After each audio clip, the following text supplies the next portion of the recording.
Hi guys, I figured it's time to teach you how to strip this little guy. This wire is meant for your taxi and landing lights. And so how the dimensions that are going on in this thing is that for the electrical engineers out there, this is a twist wire with two 18 millimeter,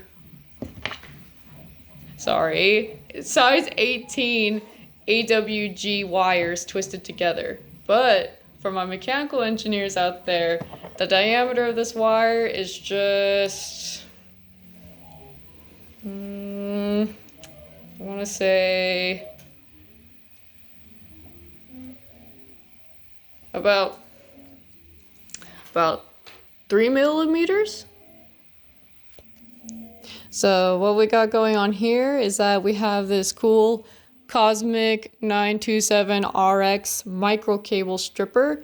The keyword here is micro cable. It's not going to work above, I want to say, 5 millimeters in diameter. And I already have it preset to 2.25 millimeters, and that's because that was the best dimension we've learned to strip the jacket off this wire completely. So what's gonna happen is that I'm just gonna like insert this thing right into here. And there we go. We have a strip jacket.